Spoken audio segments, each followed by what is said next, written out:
What up, though, people? Thank you for pushing play on the Lions Word vlog again. We are on the first book of Adam and Eve, chapter 72. All right, I love what I do right now, so that's why I'm smiling so big, because I'm very excited. Every time I get to sit here and record this and do this, I get very happy and excited and giddy because I'm just like, I love this. So without further ado, let's jump into chapter 72. You can catch up to where I am. It's all posted on my page in the playlist, the book of Adam and Eve. It's in order. Let's jump in. Then Satan and 10 from his hosts transformed themselves into maidens, unlike any others in the whole world, for grace. They came up out of the river in presence of Adam and Eve, and they said among themselves, "Come, we will look at the faces of Adam and Eve, who are of the men upon the earth. How beautiful they are, and how different is their look from our own faces." Then they came to Adam and Eve and greeted them and stood wondering at them. So right here, I want to leave a piece of commentary, a note real quick.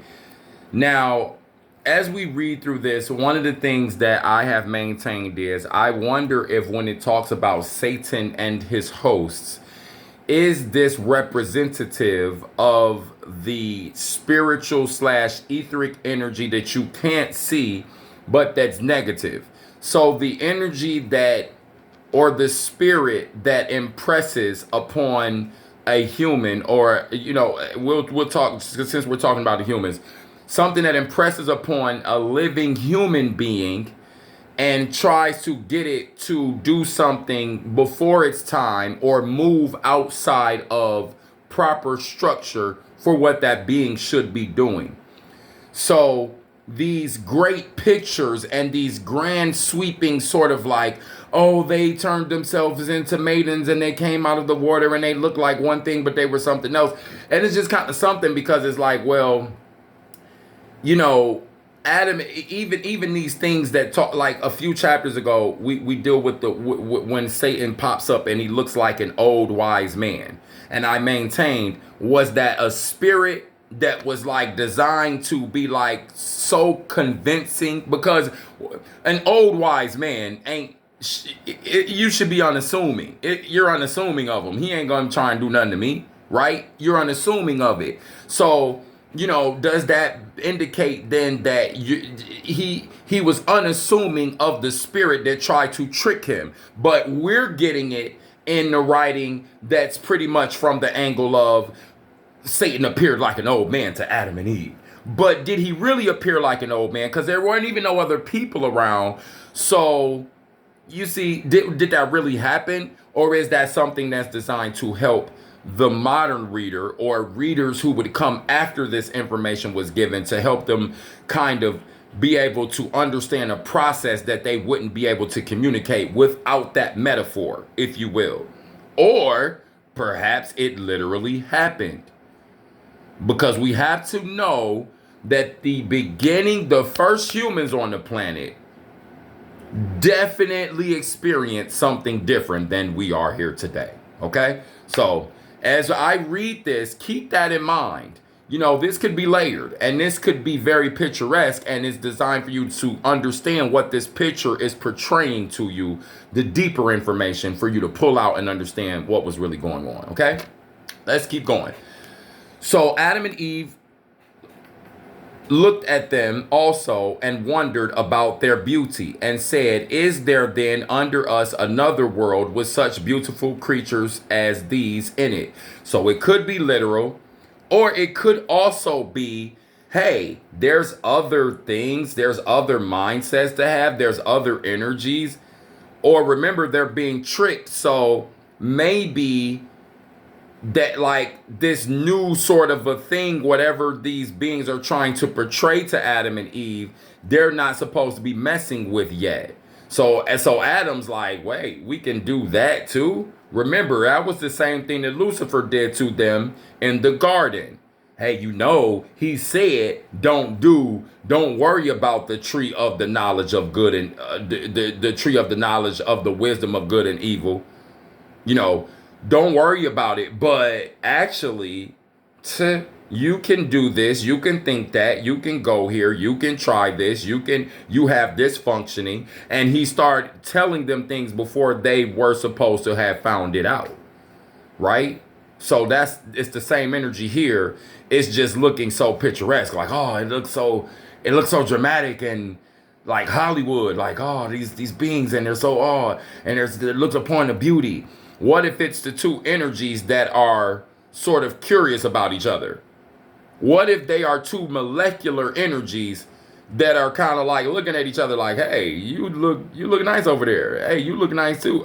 Or what if they're coming into contact and it's talking about chemistry, literal, but we're getting a picture like this. You understand what I'm saying? So, or that chemistry could literally be reflecting what's going on in the physical manifestation of them. And those beings could have been right there in front of the first humans. Because if they're the first humans, then listen, it is written that there were other beings before the humans. Okay? And the Bible is not the only place that says that on the planet. That's the crazy thing that you really got to pay attention to. Just when you plug in common knowledge and wisdom on history and things like that, and science and things like that, right? So spirituality and like trusting God, trusting Yahweh, trusting the highest one, because that's what I'm talking about in this vlog. It requires faith, because it's like, well, the science we can take the vibration and measure it and say, oh, this is that element. We can take this chemical and measure it and say, oh, this is that chemical. However, with spirituality, faith has to be the flavor of the day, because that's just some things that you can't always understand or even comprehend, but it kind of rests with you and resonates with you. So, okay, let me keep going. I don't want to get too far off. Adam and Eve looked at them also and wondered at their beauty and said, is there then under us another world with such beautiful creatures as these in it? And those maidens said to Adam and Eve, yes, indeed, we are an abundant creation. Then Adam said to them, but how do you multiply?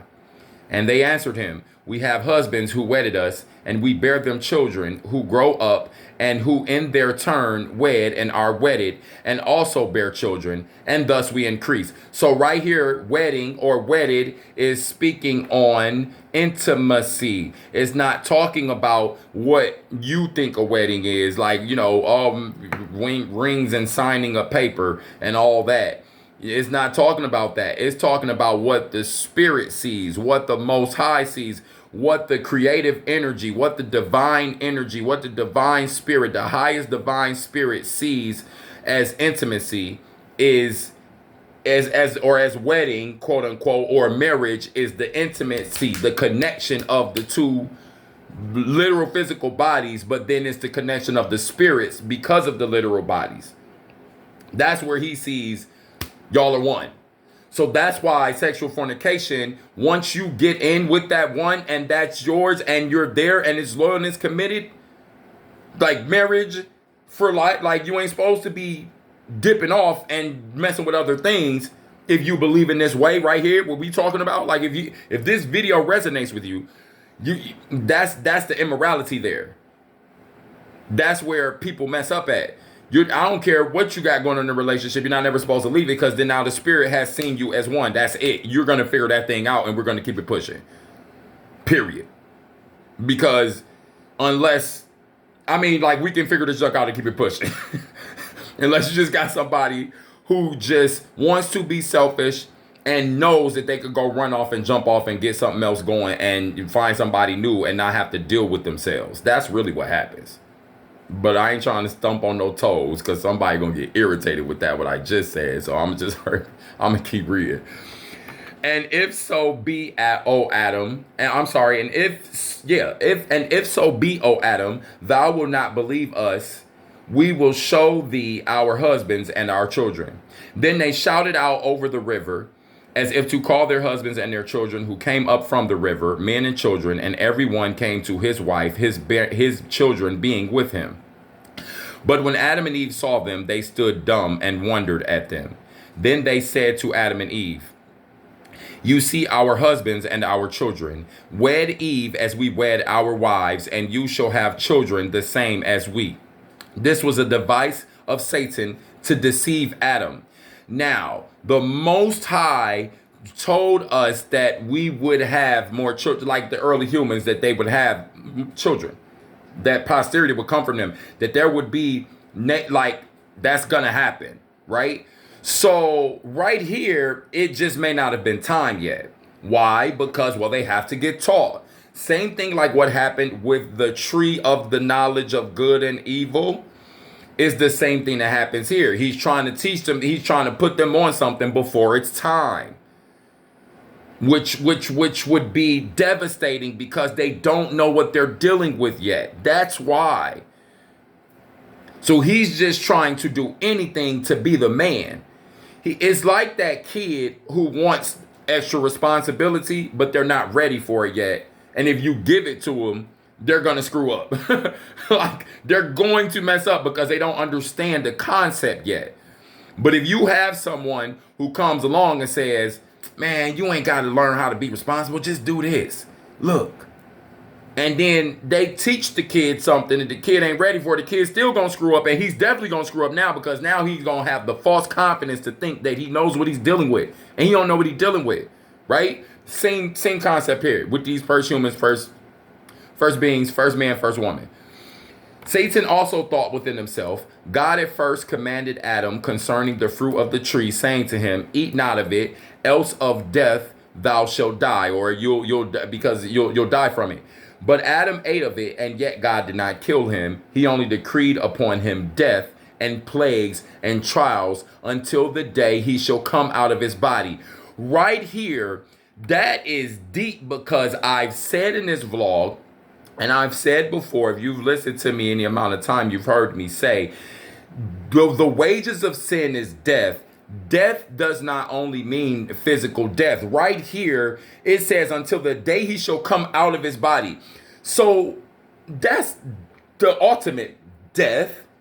So what death are they talking about? Right here, it's confirming. Right here, Lucifer out of his own mouth is confirming it by a thought he's having that the Spirit's recording this. And whoever wrote this, like it's being portrayed over like it has to be portrayed to us.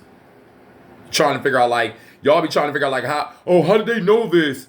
The same Spirit that orchestrated the beginning is the same Spirit that's running things now that orchestrates the end. So what makes us think that we couldn't get the information from all the way then in this day and age here today?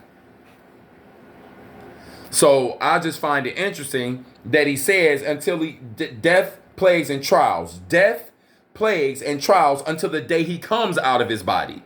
Well, when he comes out of his body, that's death. That's the spirit leaving the body. The body stays here and dies. So what is what is the death that it's talking about? Like I always say, death of the spirit, or I'm sorry, not spirit, death of the mind, you go crazy. Death of your finances, death of friendships, death of relationships, death of your dreams, your ideas, your good positive energy, death of the fruits of the spirit in you, death of your drive, death of your confidence.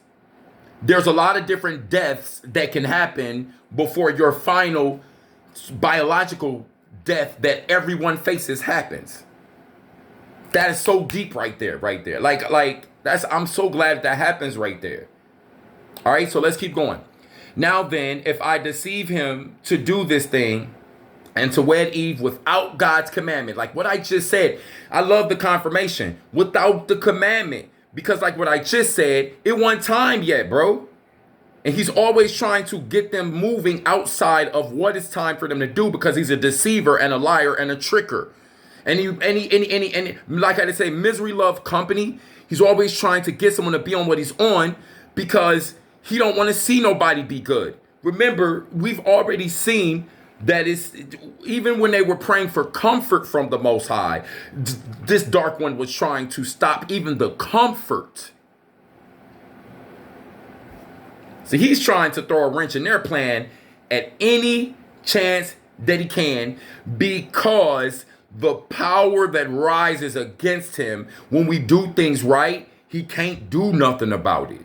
And he hates that. So he tries to trick you up before you actually get to the mindset to realize that, hey, I ain't got to take this from you, you dark, evil, El Shaitan, Satan, airhead fool. You lying, manipulative bastard. I ain't got to take this from you. So, live, excuse that right there. But that's what he is. He's fatherless because he kept disobeying his father. And even his own creator say, you know what, dog? You done, bro. And you better be glad I don't fully just erase you right now. Let me calm down and keep breathing. Now then, if I deceive him to do his thing and to wed Eve without God's commandment, God will kill him then. Look at him, always plotting. Remember a few chapters ago, he got so irritated that he couldn't trick him up. He went and got mad. It says that the enemy got pissed off because he couldn't trick them up and figure out how to victimize them. Him and his host went away irritated. Let's keep going. Therefore did Satan work this apparition before Adam and Eve, this trick before Adam and Eve, because he sought to kill him and make him disappear from off the face of the earth. So like I said, was it something that came in the mindset to try to get Adam to hurry up and jump into that real good, if you catch my drift, before it was time, before he knew what he was doing? Was it literal physical beings, or was it that? What we do know is that there was something working against what Adam was supposed to have been doing. And that's what we need to pay attention to. It is very interesting and fun. If you enjoy these types of things, then it's very not entertaining, but it's very fun and it's very magnetic. And, you know, when we deal with these things, like how we deal with them, it's just, if you're interested in it, then it's cool to deal with, like, hey, maybe this or that, or I wonder if it was like this. Again, you can't change the doctrine. You can't change the fact that you need to believe on the sacrifice of Yahshua to even be accepted by the Spirit. You can't change that. It just is what it is. You can't change that. You can't change, like, the promises that the Most High made with them chosen people and the promises that he made with Yahshua dying for the world at large. That's two different things going on. You can't change that. No one gets to change that. Even though you got cultures that came along that definitely tried to change that, no one gets to change that. Okay? All right. So, put him back to death. So he would have put him to death. Then Adam and Eve, because he wants him to die. Then Adam and Eve rose and prayed to God while Satan... Oh, wait a minute. Hold on. Apparition. And he sought to make them disappear off the face of the earth. I'm sorry. I'm on the right verse now. Meanwhile, the fire of sin came upon Adam, and he thought of committing sin. So he thought of doing what Lucifer tried to get him to do. Satan tried to get him to do. The devil, the darker one, El Shaitan tried to get him to do, right? But he restrained himself, fearing lest he follow this advice of Satan, God will put him to death. Adam's learning. Good job, Adam. Then Adam and Eve arose and prayed to the Most High God, the great I am that I am, while Satan and his hosts went down into the river in presence of Adam and Eve to let them see that they were going back to their own regions. So they putting on the theatrics real good. Then Adam and Eve went back to the cave of treasures. So in other words, that left them. They kind of, they pressed Adam and Eve, and then they left. Right? Like almost as if not to overpress them. Let's just show enough and then get them interested. Get them curious enough. Ain't that how it happened with followers, with followers, with them waywards that's always trying to get the people off? That's what they do. You know what I'm saying? Like try and dangle a little bit. Look, it's fun. See, look. So then Adam and Eve went back to the cave of treasures about evening time. And they both arose and prayed to God that night. Adam remained standing in prayer, yet not knowing how to pray by reason of the thoughts of his heart regarding his wedding or being intimate with Eve. And he continued so until morning. He didn't even know what to say, but he knew that he wanted to do the right thing. He was trying to figure that out. And that's what that says right there. And when light arose, Adam said unto Eve, Arise, let us go below the mountain where they brought us gold, and let us ask the Lord, or let us ask the Most High, Yahweh, concerning this matter. Then Eve said, What is that matter, O Adam? And he answered her, that I may request to the Lord, or to the Most High, the highest one, to inform me about wedding thee, or being intimate with you, for I will not do it without his order, lest he make us perish, you and me. For those devils have set my heart on fire with thoughts of what they showed us in their sinful apparitions. Then Eve said to Adam, Why need we go below the mountain? Let us rather stand up and pray in our cave to God, to let us know whether this counsel is good or not. So Adam and Eve are starting to learn together. That's actually a pretty good idea from Eve. So she's starting to learn too, and she's starting to now compliment Adam in his combating those darkened ones. Okay. Then Adam rose up in prayer and said, Oh God, thou knowest that so they didn't leave the cave. So he listened to his wife. That's deep right there. You gotta take that. Then Adam rose up in prayer and said, O God, thou knowest that we transgressed against thee. And from the moment we transgressed, we messed up, we sinned against thee. We were bereft, or we were robbed, or we were taken away. We were turned off. We were turned away from our bright nature, or separated from our bright nature, and our body became brutish, like animal state, right? Requiring food and drink, and with animal desires. Exactly. So command us, O Most High, O God, not to give way to them without your order, lest you bring us to nothing. For if you give us not the order, we shall be overpowered and follow that advice of Satan, and thou wilt again make us perish. If not, then take our souls from us. Let us be rid of this animal lust. And if thou give us no order respecting this thing, then sever Eve from me and me from her, and place us each far away from the other. So now he's starting to realize he has an affection towards his wife, but he doesn't want to mess up. So now, because this thing has been communicated to him, he has an affection towards her. He doesn't want to mess up. So now it's like, well, just take her away from me. If you don't give me a command and let me know what I'm supposed to be doing, just remove her from me, please, because I don't want to have to deal with any more punishments. I don't know. And so now, because I don't know, I'm just gonna saturate everything and like, hey, I don't know. Is this you or not? Is this you or not? Is this you or not? Which is smart. Which is very smart. And Eve, as we see, Eve is even following suit. So he's saying, if you don't answer me about this passion that I now feel, see, because he was turned on to the thought of it. Before that, we didn't hear anything about it. So now all of a sudden, he has this understanding of you're supposed to be attracted to her. Now, once that happens, he's feeling things that he's like, this is a lot. I need to respond to this energy. The Most High put it in them. It's not a bad thing. It's just that before it's time, out of its proper timing, out of its proper boundaries, out of its proper rules, out of its proper position in your life, intimacy is going to be a problem. So this is what it's communicating to us. Make sure that you have yourself together as far as it comes to that. So Adam's like, look, if you don't let me know right here about this, take her away from me so I ain't even got to deal with this. That's deep right there. All right. Final verse. Yet again, O God, when thou hast put us asunder from each other, separated us, the devils will deceive us with their apparitions and destroy our hearts and defile our thoughts towards each other. Yet if it is not each of us towards the other, it will at all events be through their appearance when they show themselves to us.